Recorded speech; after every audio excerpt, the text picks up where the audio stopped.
So thank you very much. Now we are going to go with the next speaker, Pablo Navascues from Diputació de Barcelona, who's going to talk about the role of municipalities and local government in forest fire prevention.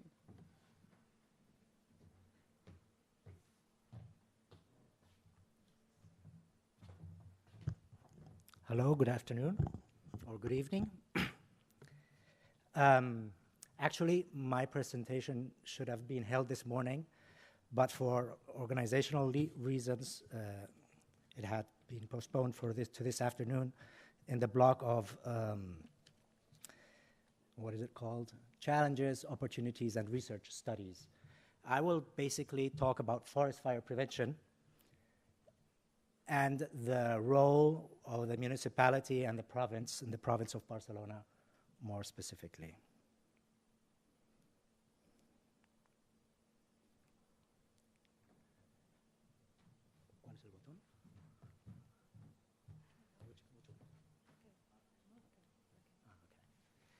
Especially for those coming from abroad, the province of Barcelona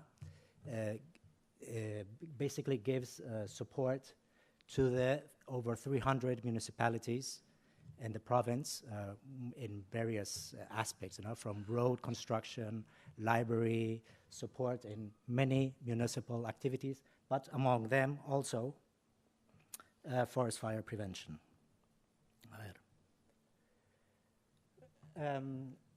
We basically do forest fire prevention plans, information and surveillance programs, but also post-fire management programs. But I would like to, and this is one of the aspects I will want to remark here, is most of our land is private land. I would say 90% of our forest land in the province is private. Public land concentrates in the northern areas near the Pyrenees and Pre-Pyrenees, where the least fires occur. So that's one of the basic aspects we have to work with when we talk about forest fires and forest fire prevention.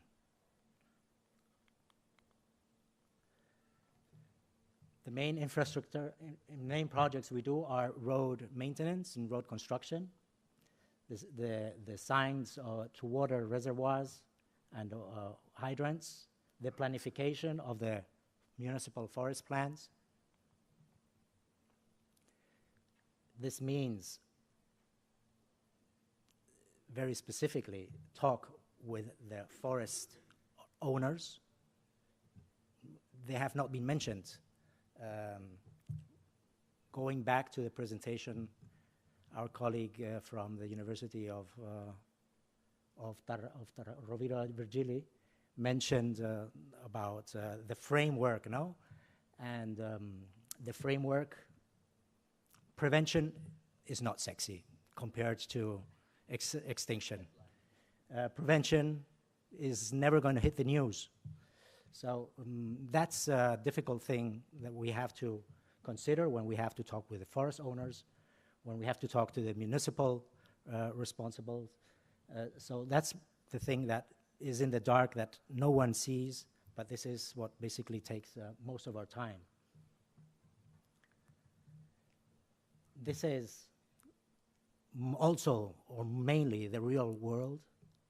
When we talk, when the organization mentioned what is the link to the real world. Well, the real world is large forest areas that have been regenerated after the large forest fires of the 80s and the 90s, basically sometimes in the 2000 with a ceratinous, like in this picture, ceratinous pine species, the Aleppo pine, or holm oaks, areas that have been regenerated after forest fires in black pine areas.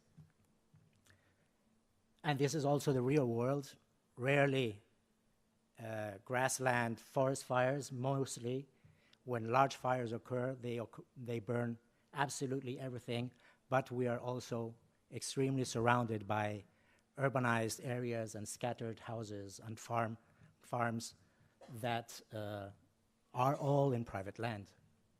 This is in Vilanova, Sitges. But we have done some research, and we have learned, and we expect to continue to do or to support and coordinate research with other institutes and research centers. This is some of the things that have been researched, because the thinning, the effects of thinning, the ecological development of the cut trees after a regeneration, after the thinning of the cut trees. This is been a continuous research done with the CREAF over the past 10 years, every year, where the biomass reduction has been measured, where the pine seed development has been measured, and where conclusions have been made. Other research that we've done in the past here with Eulalia Planas and Elsa Pastor in CERTEC was the characterization of the fuel biomass and the difficulties also to try to make or to create ex situ or to reproduce a forest fire experiment in the forest or outside the forest, because in the forest it's practically impossible. Remember, private, everything is private, and the last thing a forest owner wants to see is a forest fire, even if it's controlled in his property. So this is some, I got it, one more minute. Okay, some of the research challenges we have regarding the planning of prevention at the municipal level. What is the optimal density of forest roads? Difficult question. Depends on also many different criteria to determine the priorities of the main forest roads in case of crisis, economic crisis, because as a worker in the public administration, we continuously have to work with more or less budgets. What are the optimal low biomass areas? The PEGs, the low biomass, or in cooperation, that graph have been studied.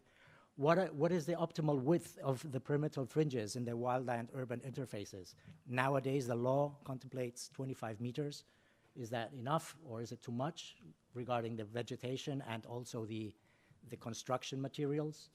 Nutrient loss, which has been mentioned also, after whole tree exploitation, not only after forest fire, but also as a possible and actual forest exploitation in biomass production, and many social political aspects regarding the ownership of forests, the role of volunteers, which historically over the past 40 years have played a very important role in Catalonia. Which is the role? What do they have to do? Do they have to help in the first intervention, in surveillance? The co-participation of the ownership in responsibilities, and the determination of forest and agricultural surface as a political goal. Maybe it should be a goal to have a certain number of acres or hectares of forest land or agricultural land per municipality or for the province. Well, these are just some pictures. Another example of the development of and abandonment of agricultural land over the past 70 years in a metropolitan town. And that's it. Thank you very much.